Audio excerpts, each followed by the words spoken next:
គុណនៃការរក្សាសីល5និងការចម្រើនអាការៈ32ប្រការកាលព្រះបរមគ្រូទ្រង់គង់នៅក្នុងអេសិបតនមិគតិយវ័ននាក្រុងពារាណសីជាមួយភិក្ខុសង្ឃជាច្រើនអង្គកាលនោះនៅក្នុងក្រុងពារាណសីនឹងមាន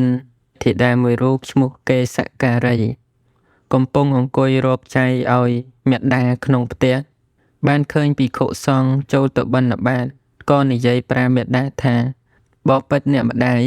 ភិក្ខុដែលគង់នៅក្នុងព្រៃអេសិបតនមិគតិយវ័នបានចូលមកបិណ្ឌបាតក្នុងភូមិរបស់យើងភិក្ខុទាំងនោះនៅក្មេងៗ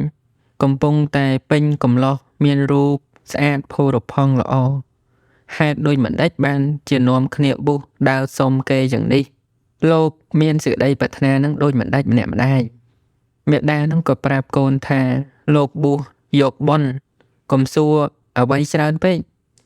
គិតទៅរួចចាយទៅពោលប្រាប់កូនចឹងហើយក្នុងពេលនោះក៏មានឧបាសកម្នាក់នឹងដើរមកដល់ពេលហ្នឹងហើយឧបាសកនឹងលោកប្រាប់ថាជាព្រះសោតាបានទៅទៀតអ្នកដែលបានសម្រេចធម៌ជាព្រះរិយបុគ្គលផុតចាកកិលេសពួកខ្លះកិលេសខ្លះនៅមិនទាន់បានលះទេកិលេសខ្លះលះដែលជាសមុច្ឆេទហើយចឹងទៅឈ្មោះថាសោតាបានបុគ្គលហ្នឹងដើរទៅដល់មុខផ្ទះនឹងហើយបានឮសំឡេងនាងព្រាហ្មណីនិយាយនឹងកូនក្រមុំដូច្នោះហើយក៏ឡើងទៅលើផ្ទះហ្នឹង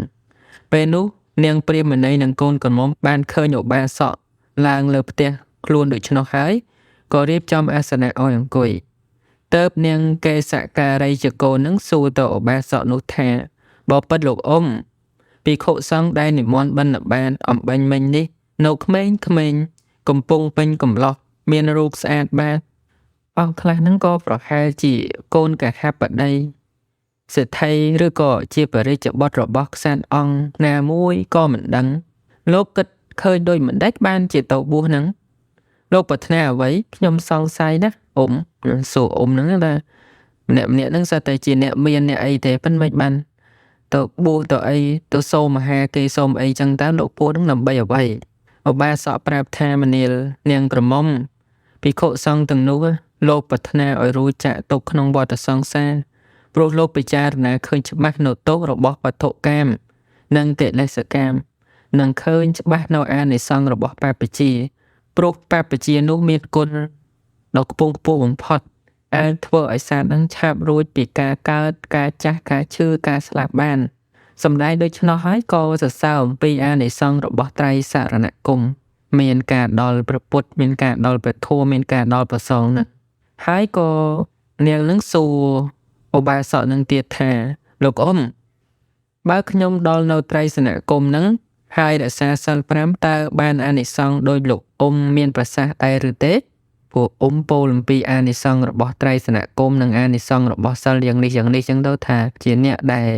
មានរូបសម្ផស្សនឹងបរិបូរណ៍ល្អបានទៅកើតក្នុងស្ថានសួគ៌ពេលដែលចិត្តស្លាប់ហ្នឹងមិនវង្វេងហើយមិនធ្លាក់ទៅក្នុងអបាយភូមិហ្នឹងពោលប្រាប់នាងចឹងហើយនាងសួរនឹងថាចុះបើខ្ញុំចង់រក្សាតើខ្ញុំបានអានិសង្សដូចដែលរៀបរាប់ហ្នឹងទេសួរចឹងទៅឧបាសកឆ្លើយថាប្រសើរវិសេសណាស់នាងព្រោះធម៌របស់ព្រះសម្មាសម្ពុទ្ធមិនរើសថាក្មេងថាចាស់ទេនាងនឹងក៏សូមនៅសិល5អំពីសំណាក់ឧបាសកនឹងហើយសួរអំពីកិច្ចដែលត្រូវធ្វើមានដូចម្ដេចទៀតឧបាសកនឹងក៏ប្រាប់នៅកម្មដ្ឋានជាបន្តព្រោះថានាងបាននៅសិល5ហើយក៏ប្រាប់នៅកម្មដ្ឋានជាបន្តទៀតហើយកម្មដ្ឋានដែលឧបាសកប្រាប់ដល់នាងនឹងគឺអាការៈ32ប្រការមានការពិចារណាក្នុងអាការៈ32ប្រការហ្នឹងហើយអាការៈ32ប្រការហ្នឹងមានកេសាហ្នឹងសក់ទាំងឡាយលោមាហ្នឹងរោមទាំងឡាយអ្នកខាក្រចកតន្តាហ្នឹងធ្មេញតចោស្បែកម៉ាំងសាំងសាច់នហារោហ្នឹងសរសៃអដ្ឋិឆ្អឹងទាំងឡាយអដ្ឋិមិច្ចាំងខួរក្នុងឆ្អឹងវកាំងទាចឬក៏ថាតម្រងបាសាវៈហត្តយ៉ាងបេះដូងយមកកាំងថ្លើមកេឡោមកកាំងវាវពហកាំងក្រពះបផាំងសួតអន្តាំងពោះវៀនធំអន្តកុណាំងពោះវៀនតូចឧត្តរិយ៉ាងអាហារថ្មីករិសាំងអាហារចាស់បតាំងប្រមាទសេមហាំងស្លេះព ពោខ្ទុះលោហិតាំងឈាមសេតូញើសមេតូខ្លាញ់ខាប់អសុទឹកភ្នែកវសាខ្លាញ់រាវខេឡៅទឹកមាត់សង្ឃានិកាទឹកសម្បោលលក្សិកាទឹករំអិលនិងមុតតាំងទឹកម៉ូតថែមមត្តឡុងគៀងមួយទៀតខួរក្នុងក្បាលនិងអាការៈ32ប្រការដែលមាននៅក្នុងរូបរាងកាយរបស់យើងហ្នឹងចឹងឧបាសកហ្នឹងក៏ប្រាប់ថាឲ្យពិចារណានៅអាការៈ32ប្រការហ្នឹងឃើញនៅក្នុងហ្នឹងលោកប្រាប់ថានាងហ្នឹងគឺមានឧបនិស្ស័យហ្នឹងចាស់ខ្លាហើយកាលណាដែលបានរៀននៅកម្មដ្ឋានដែលត្រូវអព្យាស្រ័យរបស់ខ្លួនចឹងហើយក៏បានពិចារណានៅអាការៈ32ក្នុងថ្ងៃនោះនាងហ្នឹងក៏បានសម្រេចសោតាបត្តមគ្គទៅហើយនាងនឹងកាលណាដែលបានសម្រេចសោតាបត្តមគ្គហើយជាខាងក្រោយមកនៅតែប្ររពព្យាយាមនៅតែធ្វើសេចក្តីព្យាយាមនៅក្នុងកម្មដ្ឋាននឹងពិចារណានៅកុសលធម៌ហ្នឹងនាងនឹងពេលដែលអស់អាយុពីមនុស្សលោកហ្នឹងទៅកើតនៅស្ថានត្រៃត្រឹងហ្នឹងជាអគ្គមហេសីរបស់ព្រះឥន្ទមានស្រីទេពអប្សរហ្នឹងចោមរោមហ្នឹង100,000ជាបរិវារ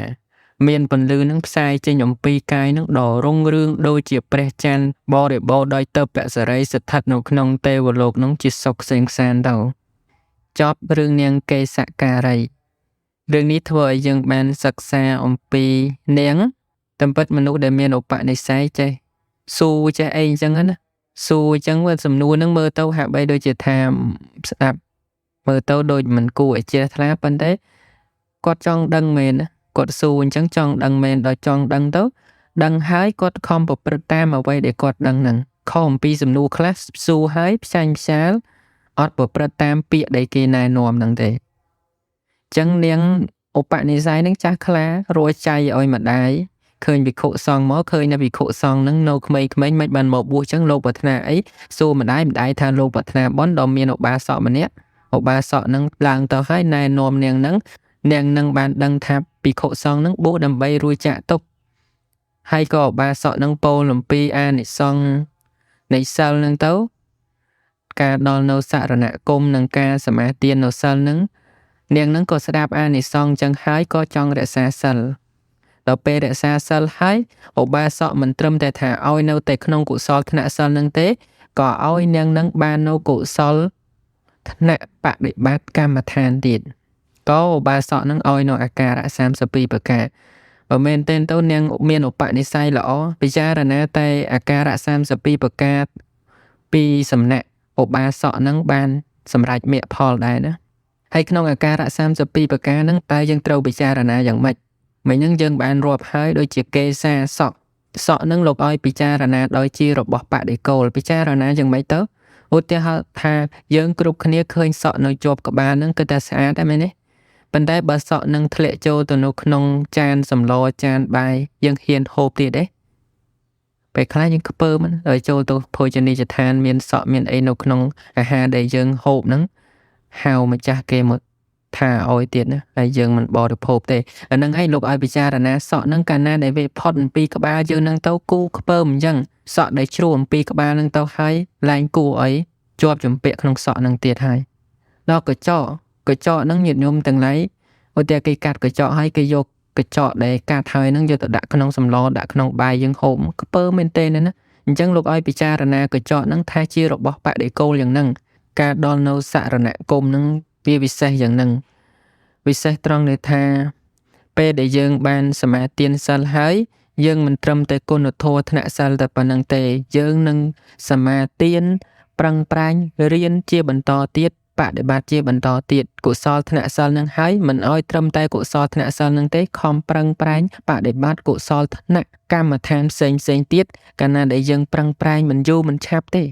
ឥន្ទ្រីនឹងចាស់ខ្លាបើយើងមិនបានព្យាយាមប្រឹងប្រែងឥន្ទ្រីនឹងនៅតែតន់ខ្ចីចឹងកាលណាដែលយើងបានប្រឹងប្រែងព្យាយាមឧស្សាហ៍ឥន្ទ្រីនឹងចាស់ខ្លាម្ដងបន្តិចដល់ពេលមានឱកាសក្នុងការបានស្ដាប់ធម៌មួយបាតមួយពគាថាអំពីសំណាក់នៃព្រះសម្មាសម្ពុទ្ធក៏បានសម្រេចមគ្គផលដោយការសន្សំឥន្ទ្រីម្ដងបន្តិចហ្នឹងសូមអនុមោទនាឥន្ទ្រីគឺបញ្ញា